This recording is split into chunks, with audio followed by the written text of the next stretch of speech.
Praise the Lord. Hallelujah. प्रभु जीशु ख्रीष्ट नाम आपण मान को आज सुसमाचार कार्य निकट को स्वागत करुअछि। आपण माने आशीर्वादित हुंतु, अनुग्रह पांतु, दया ईश्वर आपण मानकर ऊपर वर्षु या हम प्रार्थना करुअछि।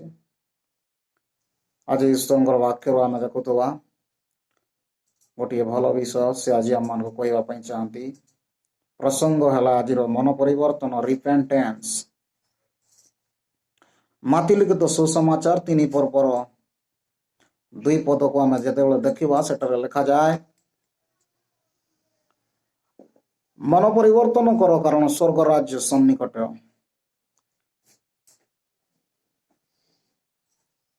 रिपेंट, भगवान इज एट योर हैंड। मोर प्रिय मन, मन परिवर्तन जदि आज आम मान पाखे ना आम ईश्वर राज्य को जीवाई अयोग्य हो, आम सुजोग पाइबानी। कारण आम पाखे समस्त विषय थाई पारे। आम पाखे भल गाड़ी थाई पारे, भल घर थाई पारे, भल टंका थाई पारे, बुद्धि ज्ञान थाई पारे, आम भल देखा जाई थाई पारू, आम समस्त विषय भल थाई पारे। किंतु जदि आमर मन ईश्वर प्रति नहीं, जदि आम मन परिवर्तन करना से पुराना स्वभाव से पुराना मन को नहीं जदि आम दौड़ुछु, ताहले आम ईश्वर राज्य को जीवाई वंचित हवा। परमेश्वर चाहती जो मान मन परिवर्तन करते से केवल ईश्वर राज्यर अधिकारी हो पारे।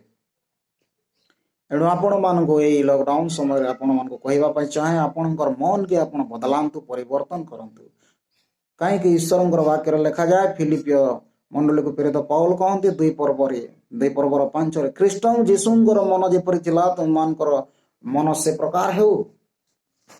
ख्रीष्ट जीशुंकर मन की प्रकार थिला? तांकर मन परिवर्तन थिला, पवित्र थिला, धार्मिक थिला, तांकर मन शुद्ध थिला। His mind was Holi. और तांकर मन के से परमेश्वर हस्तर देइथिले, शुद्ध चित्त थिले। रंग रस, मतता, विभेदता, मत्ताल, कुहुक, गुणिमंत्र, यंत्र तंत्र, भीरु, कामकता, प्रतिमा पूजक, यही समस्त प्रकार लोक मैंने ईश्वर राज्यर अधिकारी हो पारे ना। कारण ईश्वर वाक्य लिखा है, से ही प्रकार लोक मैंने ईश्वर बाहर रही। मोर प्रिय माने, मन परिवर्तन आवश्यक अटे। आम मान पोशाक बदलैले किछि लाभ ना, आम मान घर बदलैले किछि लाभ हेब ना, आम मान बाहिक विषय गुड़िक परिवर्तन हेले किछि लाभ ना। आम ईश्वर राज्य बाहर रहा। एणु मन परिवर्तन निहाती आवश्यक अटे। प्रभु जीशु ख्रीष्टर दास जोहन कहती मन परिवर्तन कर कारण स्वर्ग राज्य सन्निकट। तांकर दास पितर कहले मन परिवर्तन कर। शिष्य मैंने जेते आसिले समस्ते, सुसमाचार प्रचारक मैंने जेते आसिले समस्ते कहले मन को परिवर्तन कर, आपण ईश्वर राज्यर अधिकारी हवाक पारे। जौन लिखित सुसमाचार 3 पर्वर 3 ରୁ 5 आम देखुछु, निकोदेम एक ज्ञानी लोक थिले, बुद्धिमानी लोक थिले, धनी लोक थिले, सम्रांत व्यक्ति थिले, किंतु तांको मन परिवर्तन आवश्यक थिला। प्रभु निकट को जिते आसिले प्रभु जीशु तांको सुसमाचार दिले एवं कहले, निकोदेम ए पर्यंत तुम मन बदलिनी, से पुराना स्वभाव रे, से पुराना मन रे तुम चालू अछ। एवं जो मन एवं जो स्वभाव रे तुम चालू अछ ताहा ईश्वर राज्य आड़ को जाऊनी, ता नरक राज्य को चले जाउछि। एणु मन परिवर्तन कर। यही मन परिवर्तन निज ठार हुए ना, मात्र ईश्वर आशीर्वाद एवं अनुग्रह द्वारा हुए थाए। आपण जदि निजर मन, निजर स्वभाव पाप को जदि ईश्वर निकट में देबे, निजर जीवन को ईश्वर हस्ते समर्पित करेंगे, से निश्चित भाव से वरदान देवे। कारण ईश्वर वाक्य लिखा जाए, जौन लिखित सुसमाचार 15 पर्वर, आ मो बिना तुम मैंने किछि करि पारिबो ना। आम ईश्वर विहीना जीवन काटिबा द्वारा किछि करि पारिबानी, किंतु तांको निकट रे समर्पित जीवन काटिबा द्वारा, तांको निकट रे उत्सर्गीकृत हेबा द्वारा, तांको अपना मन को देवा द्वारा, निजर सर्वांग शरीर को, हृदय को, मन को, आत्मा प्राण शरीर को देवा द्वारा आम तांकर प्रिय पात्र हो पारिबा एवं से मन को आम धारण करि पारिबा। मोर प्रिय माने, आम कि प्रकार जानी पारिबा गोटे व्यक्ति मन परिवर्तन करिछि बोली? ଈଶ୍ୱରଙ୍କର ବାକ୍ୟରେ ମଧ୍ୟ ଆମମାନଙ୍କୁ କହେ ତାର ଲକ୍ଷଣ ଗୁଡ଼ିକ ଦେଖାଯିବ, ତାର ଚିହ୍ନ। How we will know that he is a changing man and his mind is changed. There are certain symptoms. One by one I want to tell you. गोटे ପରେ गोटे ମୁଁ କହିବା ପାଇଁ ଚାହେଁ। ପ୍ରଥମତଃ ତାର ହୃଦୟ ପରିବର୍ତ୍ତନ ହେଇଥିବ, ତାର ହୃଦୟ ବଦଳିଥିବ। ମନ ପରିବର୍ତ୍ତନ କରିଥିବା ଗୋଟେ ବ୍ୟକ୍ତିଙ୍କ ଜୀବନଶୈଳୀ ବଦଳିଥିବ। ସେ ଯୀଶୁ ଖ୍ରୀଷ୍ଟଙ୍କୁ ପ୍ରେମ କରିବ, ସେ ପାପ ଘୃଣ କରିବ, ନୂଆ ଭାବନା ଏବଂ ପବିତ୍ର ଚିନ୍ତାଧାରା ଦେଇ ସେ ଆଗକୁ ବଢ଼ିବ। ସେ ପାପକୁ ଦେଖିଲେ ସେ ଘୃଣା କରିବ।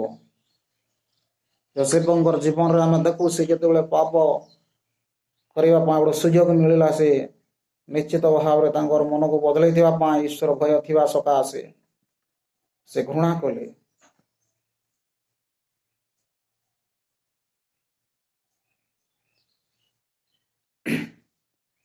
ସେ ପାପକୁ ଦେଖିବା ଦ୍ୱାରା ସେ ପଛକୁ ଫେରିଲେ।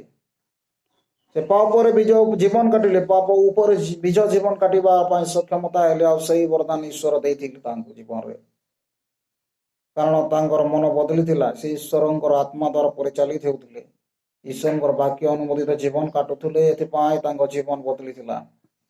ସେ ମନ ବାସ୍ତବିକ ମନ ପରିବର୍ତ୍ତନ କରିଥିଲେ। ତାର ଜୀବନଶୈଳୀ ବଦଳି ଯାଇଥିଲା, ନୂଆ ଭାବନା ଥିଲା, ପବିତ୍ର ଚିନ୍ତାଧାରା ଥିଲା, ଧାର୍ମିକ ଚିନ୍ତାଧାରା ଥିଲା।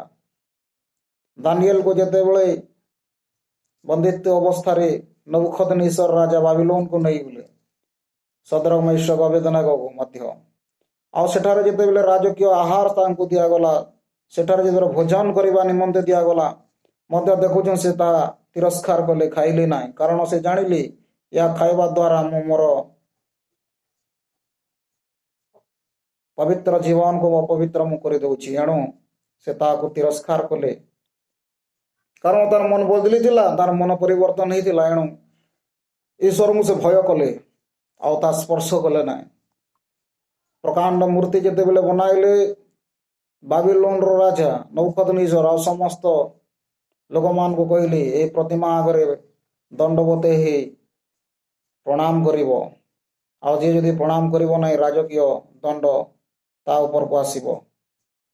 ଏଣୁ ମୋର ପ୍ରିୟମାନେ, ସେଇ ସଦ୍ରକ ମେଷକ ଅବେଦନେଗୋ ଦାନିଏଲ କେହି ମଧ୍ୟ ସେଇ ପ୍ରତିମା ଆଗରେ ଦଣ୍ଡବତ ହୋଇନଥିଲେ, କାରଣ ସେମାନଙ୍କର ମନ ବଦଳିଥିଲା।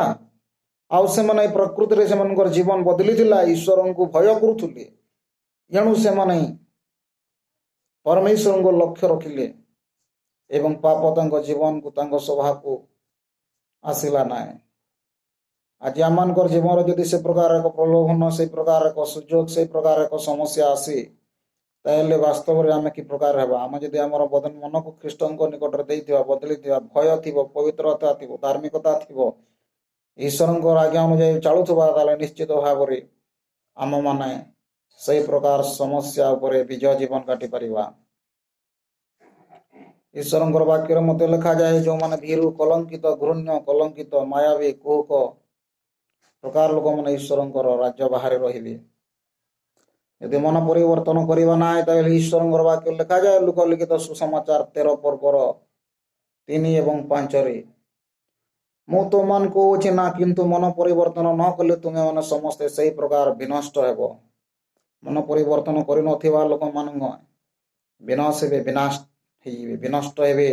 ଆଉ ପ୍ରଭୁ ଯୀଶୁ ଖ୍ରୀଷ୍ଟ ସେମାନଙ୍କୁ ନରକ ଯନ୍ତ୍ରଣାରେ, ସେଇ ଦହଳା କାଦୁଅରେ, ଆଉ ସେଇ ଅଗ୍ନିମୟ ଗନ୍ଧକରେ, ଯାହାକି ପ୍ରକାଶିତ ପୁସ୍ତକରେ 20:15 ଆମେ ଦେଖୁଛୁ ଲେଖାଯାଏ, ସେମାନଙ୍କର ସ୍ଥାନ ଅଂଶୀଦାର ହେବେ।